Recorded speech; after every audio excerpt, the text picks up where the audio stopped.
Ah, okay. Hello and welcome back to another video. And in today's video, as you can see, well, actually, as you can't see, so let me just scroll down. We're going to be looking at the Charr Legions video for Guild Wars lore by the Templin Institute, which was something that was suggested in a couple of videos to look at. So we are going to look at this today. This person who made this video, or the channel that made this video, was the Templin Institute. They do a lot of lore videos by the looks of it, based on MMOs. It looks like they do some stuff for Warhammer as well, which is pretty cool. So please go make sure the link to their channel and to this video will be in the description below. So please make sure you go and support them and support their channel and subscribe to them and like this video as well. Now, I believe this video is basically an origin story for the race of the Charr for Guild Wars, which I kind of know a bit about, I guess, but don't really. So this will be a good video to look at. Have you got any other recommendations for like base lore videos for, you know, Guild Wars, or to be honest, anything really? Let me know in the comments and I can add those to the ever-growing list of stuff we're going to look at. But yes, I thought we'll do this one today. Obviously, before we get into the reaction, do like this video if you like it and subscribe to the channel. We are a channel that we look at a lot of MMOs. We're looking at Guild Wars 2 right now, but we also look at Final Fantasy. We look at, I don't know, really am up for looking at anything, so do subscribe to the channel. Yes, we have started streaming on Twitch, and we were streaming the Halloween event, and we did some of the Living World Season 1, which we're going to go through all the seasons and all the expansions now that I'm level 80. But having said all of that, I think that's enough of an intro to go into, so let's get into the reaction of Charr Legions for Guild Wars by the Templin Institute in 3, 2, 1, and go.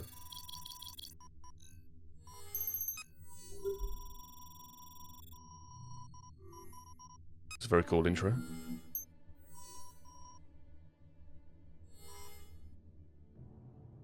When the human race arrived from the mists to settle the disparate lands of Tyria, they saw a world in which their primacy was assured. I saw. I'm sorry to pause it so soon. I saw a video in the recommended of the origins of humanity within, Tyria and Guild Wars, whatever. So when he says when the humans appeared from the mists, it's quite interesting. I will look at that and we'll see the origins of humanity. But for now, we'll look at this. For a time, this was so, and their kingdoms ruled every continent. But this age has now passed. It's just typical humans. Many ancient and famous states exist today as only ruins, swept away by ocean tides or the wrath of awakening dragons. I do like, I really enjoy watching these videos, because when I play the game, I actually understand what these places are. Like, when I was playing yesterday and we had some stuff to do in Ascalon, like, I understand what it is, so it does. Watching stuff like this really does give you an extra appreciation for the game that you're playing. But it was not only the movement of the world that has stripped mankind of its place of dominance. Rival contenders are eager to assume the primacy that humanity once held, and none have had greater success than the Charr Legions. Feline in appearance and evoking characteristics of tigers, lions, or leopards, the Charr straddle the line between the so-called civilized races of Tyria and the beasts that stalk the wilderness. When running on all four limbs in a loping gait, they might easily be mistaken for some brute creation. They do look pretty cool, only don't they? to then stand on their hind legs. Maybe I should have made a Charr. Strikingly humanoid. Maybe I'll make one next. But it is their sharp claws and razor teeth that truly define the Charr and mark them as a race of hunters. Charr society has gone through numerous iterations and evolutions, growing increasingly oriented towards war across their history. While adept in various aspects of diplomacy, industry, commerce, and discovery, their application within their civilization will invariably be towards supporting an ongoing or potential war effort. Okay. Charr cubs are raised within a strict paramilitary structure, entering a kind of martial academy known as a Farah, roughly a year after birth. I guess it's kind of cool. I don't know, the aesthetic of the Charr is quite cool, seeing some sort of civilized, bestial, like, race with clear tribal, the feathers and stuff, influences, and the rings, and I don't know. I guess. I mean, if you're gonna compare it to other beast races, what are you gonna compare it to? Organ. What are the little fox ones called? What are the little fox ones called? Wow, I've forgotten already. What the fuck are they called? No one likes them anyway, right? Volpera, that's it. Volpera. God, it's been so long since I've. Yeah. And obviously Hrothgar and the Hrothgar are cool because, yeah, in Final Fantasy. What am I saying? What point am I making? Oh, I guess like comparing to other sort of bestial races, I think the Charr are certainly cooler than the ones in WoW, and comparable, I guess, to the Hrothgar. Within, Charr cubs are encouraged to form Look at their that! own Look how social cool he looks! hierarchy, which will culminate in the creation of a warband, the foundational societal structure of the Charr. Though non-familial in nature, warbands act as extended families and are trained to fight as military units on the battlefields. Within a warband, the Charr are taught to consider themselves soldiers first, regardless of whatever profession they may ultimately enter. Unsoldierly trades are left to the feeble and infirm, and should a healthy Charr dedicate themselves too closely to such a profession, they might be expelled from their warband and become a gladium, the lowest rank of their society. Oh dear. To the Charr, bonds of loyalty and connection become strongest when forged during combat. Therefore, a Charr without a warband is not trusted, and it is considered the duty of every gladium to rejoin one as quickly as possible. I see. Pack animals. For much of their history, the Charr nation resembled a military dictatorship, with supreme authority invested in a single individual known as the Khan-ur, or Primus Imperator. Their role was legitimized through the wielding of the Claw of the Khan-ur, an ancient Charr relic that had gained significant political... Can you get this in the game? Does it drop? Is it a drop? I doubt it. And symbolic importance to their race. It was at times an apparatus of revolution, a key to power, and a symbol of stability. Despite its importance, the Claw has only recently re-entered Charr society, having previously been lost in battle before it was finally reclaimed. Oh, interesting. During its long absence, no Khan-ur... Is that a female Charr? I genuinely think that's the first one I've seen. Does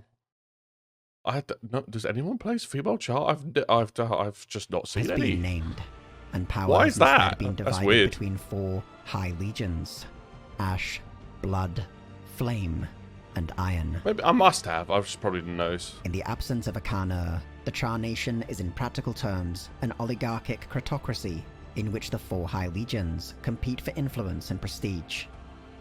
Each legion is led by an imperator, and together they coordinate the activities and conquests of their race. Religious differences and internal rivalries have made any lasting coordination difficult, however. Each legion has instead become a nation into itself, fiercely protective of their independence and governance of their own territories.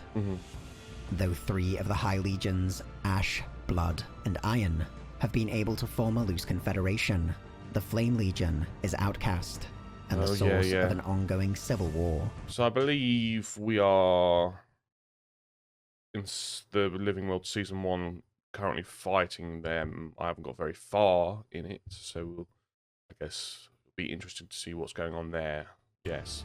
Look how cool they look, Directly beneath each of the imperators within the Charr hierarchy is a Primus warband, first among equals and namesake of the Legion itself. The remaining warbands are grouped under various other commanders, granted the titles of Tribune, Centurion, Legionnaire, or Lieutenant, depending on the number of warbands they lead and the quality of their soldiery. A warrior race above all, the history of the Charr is defined by its military conquests and relentless expansionism. Their earliest records tell of a great migration from their ancient homeland across the Blaze Ridge Mountains. During these times, the warbands competed with one another for resources and territory, until they were finally united, under the first of the Khan-ur. Though their true name has been lost beneath this auspicious title, the Khan-ur led the unified Charr into a golden era, seizing for themselves the lands of the dwarfs, COOLl, and many other races. Interesting. It was humanity, however. Can you see dwarves in game? I know I know they exist in the lore, but I would like to see what a dwarf in Guild Wars looks like. That would prove to be their most dangerous adversary. The humans. United, the Charr were an equal match to the kingdoms of men. Yeah. But when the Khan was assassinated, the legions quickly fractured. Every attempt to expand their dominion into human territory was swept back. In time, their great southern rival, the Kingdom of Ascalon, constructed a great wall, seemingly ending any chances of a Charr victory. Many imperators would claim the title of Khan in the centuries that followed, but none could unify the legions to the same extent, and the reign of the successors was usually ineffectual and brief. The Charr began to blame the human gods for their lack of success, and sought out deities they might worship as their own. Interesting. When demonic creatures known as Titans were discovered by the Flame Legion within the volcano crown there, the prayers of the Charr were answered. Still feeling very familiar. It feels, I guess, it all feels familiar. Like there's always like desperation causes tribe, race to God. That God is not good, or God has, you know. I mean, it's been done in a lot of stories before. Not that it's bad. I'm not saying it's bad at all. It's good. I like it. Imbued with the magic of the Titans, Charr society rapidly transformed. Oh yeah, a new leadership cast of shamans and priests formed within each legion. They look amazing, don't they? They united the Charr to the same extent as the very first Khan. With the Cauldron of Cataclysm, a relic of great power gifted to them by the Titans, the Charr unleashed a terrible searing across Ascalon, destroying its great northern wall. Oh my god. Though their most capable rival had been brought to ruin, the Charr invasion fell short of conquering the more distant southern realm of Kryta.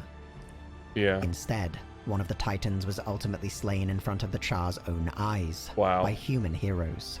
Oh, cool. That the Titans were mortal was a shock to the Charr, throwing their strict hierarchy into chaos.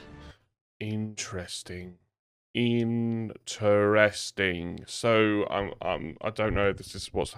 In Guild Wars 1, did you just play as humans, and was the Charr like the main enemy? I'm kind of intrigued for that, because from what I guess it's kind of like they do with other MMOs, like the human race is, or other fantasy games in general, the human race is not exactly, or usually very nice, shall we say. So playing as them as the main, I don't know, are the Charr really, can you really even consider the Charr as bad? I don't think you can.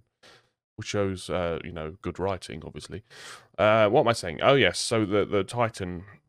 Oh, yes, a mortal god. That is very, really interesting. So are they really gods at all? And I guess, like, I don't know, if a god gets killed by humans and the god is, well, I know it's a Titan, but is mortal, then I suppose that would completely change everything. Yeah, it'll change everything. The shamans were quickly shunned and despised, and the High Legions rebelled against the Flame Legion. In the many years since, a fragile peace has grown between the Charr and the other races of the world. Yes. Ancient evils arising in places of forgotten power threaten both Charr and human alike, and a spirit of cooperation is beginning to overtake the old enmities. The return of the claw of the Khan from Kryta to the Charr was a powerful, symbolic gesture, and for the first time, the peace between these rivals is not merely a prelude to another war. Or is it? Probably not. Probably not. The Templin Institute investigates the nations, factions, and organizations of alternate worlds. If you've enjoyed this video, go do like the I can't even. Yeah, go do that. Pledging to our Patreon. You should. It was a great video. Along with increased security access, you'll be able to vote in polls to determine future topics, get custom wallpaper every week, and receive some other exclusive rewards. That's very nice. All right. Oh yeah, Kingdom of Kryta. Well, I think we'll have a look at some more of these because it's very, very interesting to go through these. and just have a little bit more base knowledge about what's going on. And not that it's required to have like lore knowledge when you know, playing an MMO. Of course, I spent the majority of time when I played WoW not reading the quests at all. I still enjoyed it. What did I want to say? I think the Charr's a very interesting race, I think. It's a very cool race as well. I mean, look how good they look. Obviously, I've got my level 80 boost sitting around, and I'm not sure. I think I might make a Charr, which is something I wouldn't, from the initial aesthetic, I wouldn't normally do. I don't know. I just don't usually. But the Charr can run on all fours, right? I mean, I was just thinking, like, because the Charr have been around since, what, 2005, so in Guild Wars. And then you have a very similar race come out, like, in WoW in 2000 in Cataclysm when they released the Worgen. It's just, I don't know, it's all interesting how like all these like MMO themes blend, particularly with like the Titans and stuff, kind of blend with Final Fantasy themes. I don't necessarily think anyone's consciously copying each other, but it's just interesting to see how fantasy worlds can be so similar. I think I don't know, I guess that influence from, you know, previous fantasy books and stuff kind of bleeds into everyone's kind of creative input, I guess, if you know what I mean. Do I have anything to say on this? I mean, it's a great video. It's very difficult. I mean, I guess this is my takeaway. When I first played Guild Wars 2, I had no desire to play or care about Charr. I thought they looked weird. I didn't care for them much at all. And now learning the lore about them has made me appreciate them to the point where I think the next character I make will likely be a Charr. I kind of experienced... I mean, it does help because, like, knowing their backstory and beginning to, like, empathize and sympathize with them as a race makes a huge difference to your appreciation of an aesthetic of a character, I suppose. And this is something I kind of experienced when I first started playing WoW. There was no chance I was ever going to play an orc.